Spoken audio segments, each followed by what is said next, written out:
সিরিয়ার বর্তমান পরিস্থিতি যেন এক গভীর সংকটে নিমজ্জিত।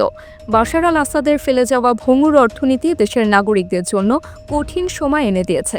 সরকারি কর্মকর্তাদের বেতন দেওয়ার সামর্থ্য হারাচ্ছে অন্তর্বর্তী সরকার। এমন অবস্থায় অর্থ সংগ্রহের খুব চেষ্টা চালাচ্ছে দামেস্কো।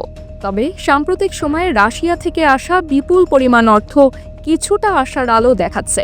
সোশ্যাল মিডিয়ায় ছড়ানো তথ্যগুলোর মধ্যে সঠিকতা নিয়ে প্রশ্ন উঠেছে। শুক্রবার সিরিয়ার কেন্দ্রীয় ব্যাংক নিশ্চিত করেছে তারা রাশিয়া ফেডারেশনের কাছ থেকে ৩,০০০ কোটি সিরিয়ান পাউন্ড পেয়েছে।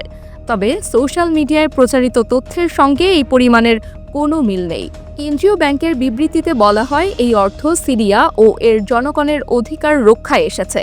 ক্ষমতাচ্যুত সরকারের সঙ্গে রাশিয়ার যে চুক্তি হয়েছিল তার ফলস্বরূপ এই অর্থ সিরিয়ায় এসেছে। চলতি বছরের শুরু থেকে সিরিয়ার বাজারে সিরিয়ান পাউন্ডের সংকট প্রকট হয়ে উঠেছে।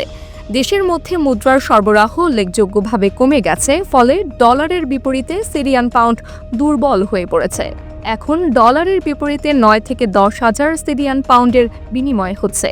ব্যাংকগুলোর এটিএমগুলোতেও পর্যাপ্ত টাকা নেই, যার ফলে লাখ লাখ সরকারি কর্মচারী টানা দ্বিতীয় মাসের মতো টাকা তুলতে পারছেন না।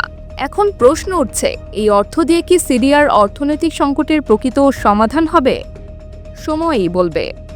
AB news text report.